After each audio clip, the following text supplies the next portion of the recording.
Mercredi 26 avril 2023, chers téléspectateurs, bonsoir et bienvenue dans cette nouvelle édition. Tout de suite, à la une de l'actualité de ce jour, durant la remise de leur lettre de créance auprès du président de la République malagasy aujourd'hui, les 3 nouveaux ambassadeurs, notamment celui de Norvège, d'Italie et d'Espagne, ont confirmé la détermination de leur pays à renforcer la coopération avec notre pays et de contribuer ensemble au travail de développement. De nombreux sujets ont été évoqués durant leur rencontre avec le président malagasy. Néanmoins, l'énergie, le tourisme et l'alimentation ont été les points les plus discutés. Judikel Ranjianirin et Antoura Sanjebe. L'énergie, en particulier les énergies renouvelables, est l'un des domaines de coopération entre l'Italie et Madagascar, a déclaré le nouvel ambassadeur de l'Italie à Madagascar, Paolo Cuculi, aujourd'hui à Yavlou. Ce dernier a évoqué le plan qu'ils vont mettre en œuvre avec les pays africains, le plan Matei, qui se concentre sur le secteur de l'énergie, qui est un défi à relever ensemble face au changement climatique. Le monde du tourisme a également marqué la relation de longue date entre l'Italie et Madagascar. Ainsi, les deux parties visent à la restaurer telle qu'elle était avant l'épidémie de Covid. Le nouvel ambassadeur du gouvernement espagnol, Raimundo Robredo Rubio, a également confirmé la volonté de son pays à renforcer sa coopération avec Madagascar. Le secteur de l'énergie a également été au centre des discussions entre le nouvel ambassadeur norvégien et le président de la République malagasy, notamment le projet Volubé, qui produira 120 MW et est géré par des entrepreneurs norvégiens. La relation entre Norvège et Madagascar date de 150 ans actuellement, a-t-il précisé, et cette année, ils veulent que les élections se déroulent comme elles l'ont été en 2018. La coopération entre la Norvège et Madagascar s'étend dans de nombreux secteurs, et l'une des choses qui ont renforcé cette coopération est l'histoire qui lie les deux pays, comme l'arrivée des missionnaires norvégiens dans notre pays. La subvention de l'État malagasy à la Jirama atteint les 441 milliards d'ariars pour ce premier trimestre de l'année 2023, selon la ministre de l'Économie et des Finances aujourd'hui. Néanmoins, d'après son statut, la Jirama a le droit d'effectuer des contrats avec des partenaires sans l'avis de l'État, selon les explications. Les détails avec Nadira Koutmav sur les images de Nzar Handjiantsu. Pour plusieurs raisons, la Jirama n'a pas encore une autonomie financière jusqu'à aujourd'hui.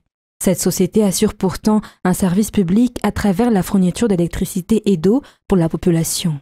Afin d'assurer ce service et éviter les manquements au niveau de l'approvisionnement, l'État subventionne la Jirama.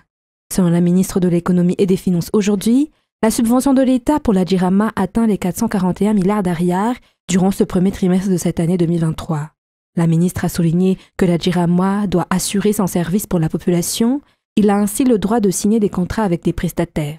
Néanmoins, l'État a un droit de regard sur ces contrats du fait de ses subventions, et cela malgré que la Jirama, en tant que société, possède son statut juridique propre.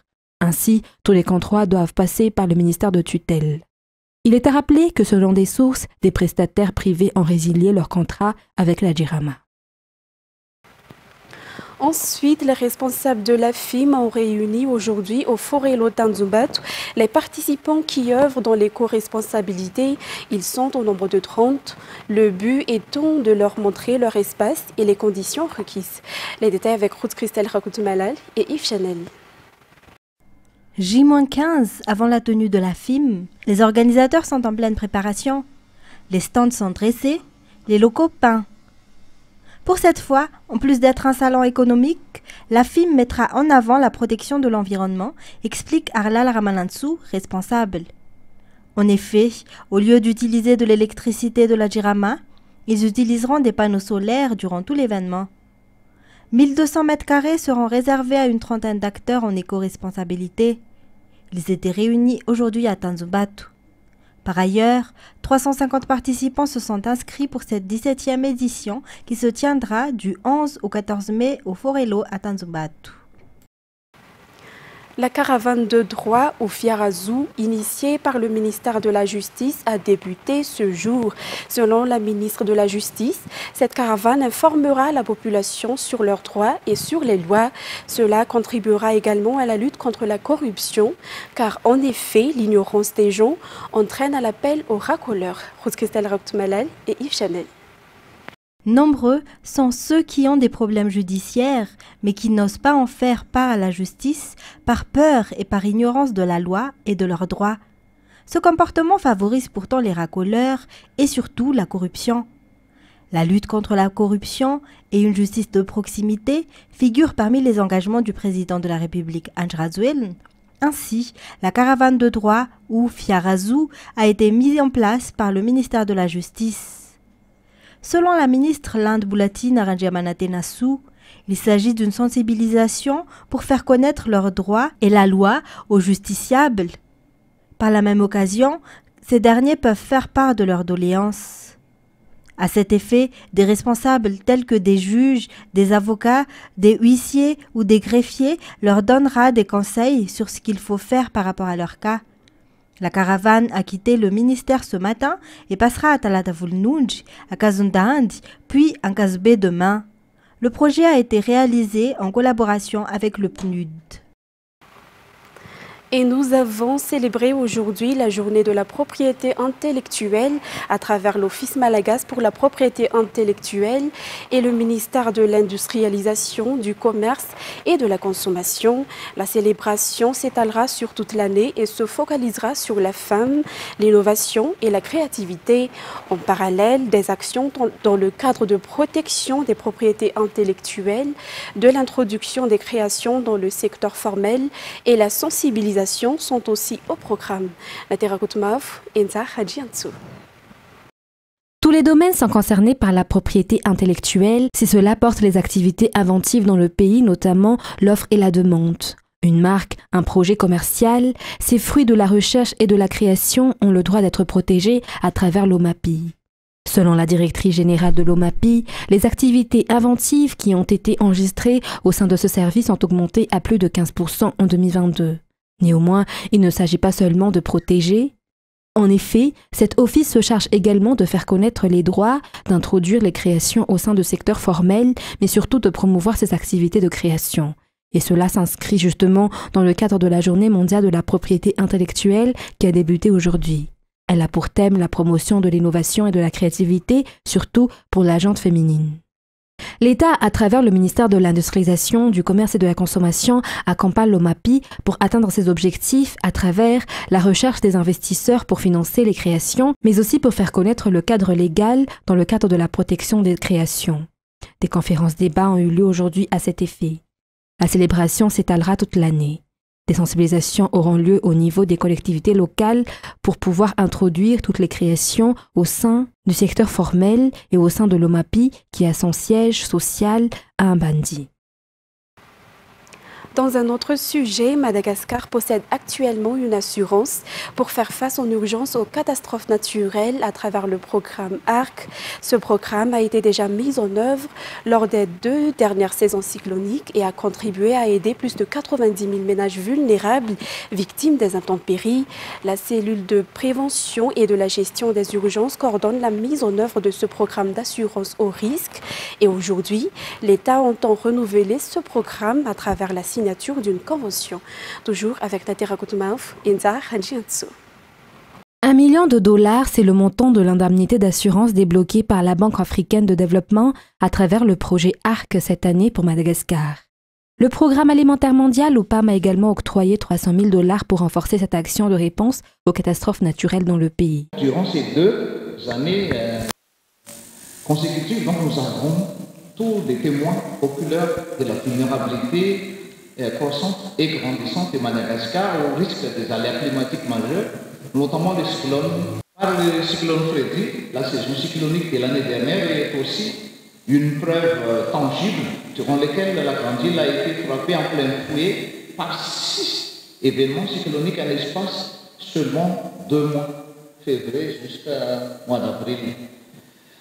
Compte tenu de cette situation, alors, donc, avec l'ampleur des risques encourus et aussi les dégâts enregistrés ainsi que le besoin énorme après chaque passage de cyclone. Donc le gouvernement ne cesse de développer davantage la mise en place de différents mécanismes de protection financière pour mieux faire face aux différents événements extrêmement majeurs. La mutuelle d'assurance de l'African Risk Capacity, parmi les mécanismes dynamiques et opérationnels à Madagascar, suite à la volonté et aux engagements du gouvernement adhéré à cette mutuelle, avec le soutien d'effectifs et de différents partenaires, dont la Banque africaine de développement, via le programme ADIFI, et aussi les autres partenaires. Il s'agit aussi d'anticiper les éventuelles catastrophes naturelles, raison pour laquelle la Convention a été signée aujourd'hui pour renouveler ce programme d'assurance. L'ARC a déclaré sa volonté à donner la main au pays pour faire face à ces aléas climatiques. Nous sommes rassurés par les mots du ministre au nom du gouvernement de ne ménager aucun effort pour que ces fonds puissent aller directement aux populations les plus vulnérables pour qu'on puisse protéger des vies. Il faudra aussi profiter de cette occasion pour remercier et féliciter le gouvernement malgache. Au-delà des chèques que vous avez, vous venez de voir combien de remettre au gouvernement et au PAM. Le gouvernement ne ménage aucun effort pour renforcer ses capacités, former ses experts pour qu'en plus des fonds, que les capacités au niveau politique, au niveau de capacité en termes de formation, puissent se renforcer pour que l'État puisse anticiper toutes ces catastrophes. La signature de convention tripartite entre l'État, la BAT et l'ARC s'est tenue aujourd'hui à Anoussi. En tourisme, le taux d'occupation des chambres d'hôtel a atteint 70% au cours du troisième trimestre, a confirmé un opérateur touristique. 50% des clients qui viennent procèdent également à la réservation via Internet. On peut dire que le monde du tourisme international se redresse progressivement après avoir traversé une crise au cours des 3 dernières années. Fajessena Mireille et Yves Chanel. Les Européens sont les plus nombreux à venir à Madagascar au cours des 3 premiers mois de cette année. Après eux viennent les Asiatiques. Pour cet hôtel, situé au cœur de la capitale, le taux d'occupation des chambres a atteint les 70%. Dans le secteur hôtelier, lors de ce premier trimestre, a été plutôt positif, c'est-à-dire que après avoir quand même vécu 3 années assez difficiles, nous avons pu constater qu'il y a une relance du tourisme dans le bon sens, c'est-à-dire que nous avons quand même pu accueillir en termes de capacité d'accueil, de réservation, il y a plus de 70% de taux de remplissage.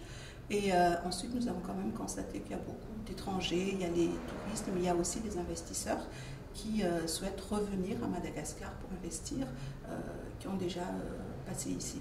La possibilité de réserver une chambre d'hôtel a été simplifiée.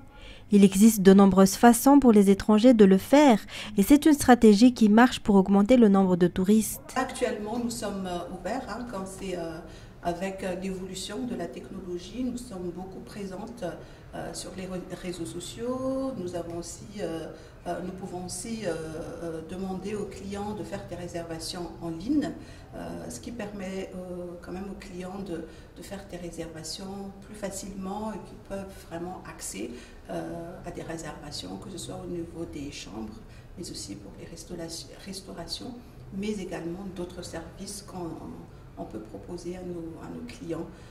Je peux quand même dire que 50% de nos clients sont des clients européens, mais également on a aussi constaté une forte démarrage du côté des clients asiatiques. Les offres pour les résidents existent également pour permettre aux Malagasy de se restaurer ou de se loger dans un hôtel, d'après les explications.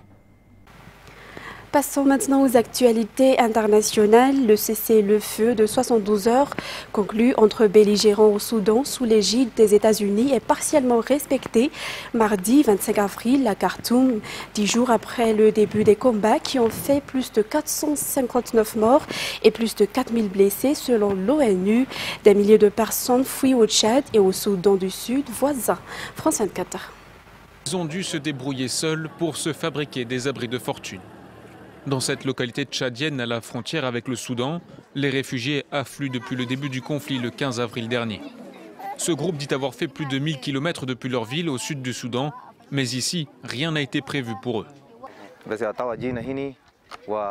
On n'a ni eau, ni nourriture, ni matelas pour dormir. Certains sont malades et ont besoin de soins. On est fatigués et affamés. Impossible de retourner au Soudan, c'est trop dangereux. Ils nous ont tout pris, nous ont tiré dessus et ont brûlé les maisons. Une situation déplorée par le Haut Commissariat aux réfugiés des Nations Unies. La question d'eau c'est plus qu'urgent. On doit faire quelque chose parce que des pertes de maladies hydriques et des dysenteries, des diarrhées qu'on sort. N'Djamena n'a pas communiqué de chiffres, mais l'ONU a déjà une estimation du nombre de réfugiés soudanais. En 10 jours, il y a déjà 20 000 personnes qui ont trouvé refuge sur le territoire tchadien. Ce sont majoritairement des femmes, des enfants qui s'installent où ils peuvent. En fait, ils ont franchi vraiment la frontière, ils sont encore tout proches de la frontière. Un effort important pour le Tchad, où plus de 40% des habitants vivent sous le seuil de pauvreté selon la Banque mondiale. De quoi pousser les autorités à demander une aide financière à la communauté internationale pour gérer cet afflux. Les réfugiés viennent principalement de la région voisine du Darfour, la plus pauvre du Soudan, où se concentrent les principaux combats hors de la capitale Khartoum. Le Darfour se trouve tout le long de la frontière avec le Tchad, longue de près de 1000 km. Officiellement, elle est fermée côté tchadien depuis le 15 avril dernier, mais dans les faits, en plein désert, elle n'est pas partout surveillée. Selon l'ONU, 270 000 personnes pourraient encore fuir au Tchad et au Soudan du Sud si les combats continuent. Ensuite, les forces armées ukrainiennes promettent une contre-offensive majeure ce printemps pour regagner des territoires occupés par la Russie. L'une des zones d'opération pourrait être la région de Zaporijia, dans le sud-est du pays. Reportage sur les images de France 24. Le printemps est arrivé à Orihif. Et avec lui, les espoirs d'une contre-offensive. On attend tous le moment d'aller libérer nos territoires. L'espoir que bientôt on va y aller, c'est ce qui nous fait garder le moral. Si le plan est tenu secret, l'une des cibles devrait être Melitopol, la plus grande ville occupée de la région. Si on reprend Melitopol, alors on pourra reprendre Mariupol et Berdiansk, et on leur coupera l'accès à la Crimée. La partie occupée de la région de Kherson sera encerclée et ils n'auront plus d'issue. Nous aurons une route ouverte vers la Crimée. C'est juste à l'extérieur de Orihif, il y a un peu plus d'un an, que l'offensive russe dans la région de Zaporijia a été stoppée. Mais depuis, les bombardements n'ont pas cessé. Cette école a été bombardée il y a 2 semaines. Mais les enfants d'Orihif ont été évacués il y a longtemps. Dans cette autre école, les adultes qui restent investissent le sous-sol. Un abri qui, durant la journée, offre nourriture, douche et électricité.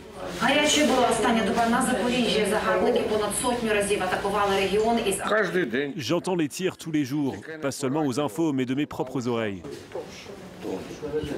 Nous sommes ouverts jusqu'à 17h30 parce qu'à partir de 18h, il y a le couvre-feu. Alors on monte sur nos vélos. Eux, ils bombardent et nous, on pédale. Chaque jour, c'est pareil. On voudrait que ça aille plus vite. On est fatigué de tout ça. Ce serait bien s'ils pouvaient bientôt les repousser, ne serait-ce qu'un peu, qu'on puisse respirer. Dès le début, ces habitants ont choisi de rester malgré tout. Alors aujourd'hui, leurs espoirs reposent sur leur armée. Est-il raisonnable de réélire un président octogénaire de Washington à Los Angeles en passant par Houston? La question tiraillée des Américains mardi après l'annonce d'une nouvelle candidature de Joe Biden à la Maison-Blanche pour l'année 2024. Les détails avec France 24. Ces derniers mois, et à mesure que l'intention de Joe Biden d'être candidat à sa succession se confirmait, l'âge du président est de plus en plus devenu un sujet à la Maison-Blanche et bien entendu dans l'ensemble du pays, y compris au sein du Parti démocrate. Lors de la campagne de 2020, Joe Biden s'était pourtant engagé à ne faire qu'un seul mandat. Déjà, à l'époque, alors que son âge était déjà jugé avancé par ses rivaux de la primaire démocrate, plusieurs observateurs de la vie politique américaine voyaient dans le choix de Kamala Harris comme colistière une sorte de prépositionnement qui, dans la vision de Joe Biden, va dans le sens de l'histoire. Une femme afro-américaine de surcroît à la Maison-Blanche, après avoir été partie prenante de la victoire de Barack Obama, cela pourrait couronner le parcours de Joe Biden. Puisque le scénario de 2020 semble se rejouer quasiment à l'identique, le sujet est évidemment revenu sur le tapis. Et c'est Karine Jean-Pierre, porte-parole de la Maison-Blanche, qui a sous-entendu ce mardi que l'hypothèse d'un second mandat écourté n'était pas totalement à écarter. La porte-parole s'est rétractée fermement et immédiatement. Un peu plus tard, dans la journée, Un peu plus tard, mais trop tard, pour ne pas raviver dans l'esprit des analystes l'hypothèse selon laquelle Joe Biden voudrait en réalité faire entrer Kamala Harris à la Maison-Blanche, mais cette fois dans le bureau ovale. Car il n'est pas nécessaire de le rappeler, en cas de démission du président, et ce dès le lendemain de l'investiture, c'est bien la vice-présidente qui deviendrait commandant en chef de la plus puissante démocratie du monde, ce qui ferait d'elle la première femme présidente des États-Unis. Mesdames et messieurs, c'est la fin de cette édition. Nous vous remercions de l'avoir suivi jusqu'à son terme. Excellente soirée en notre compagnie. Au revoir.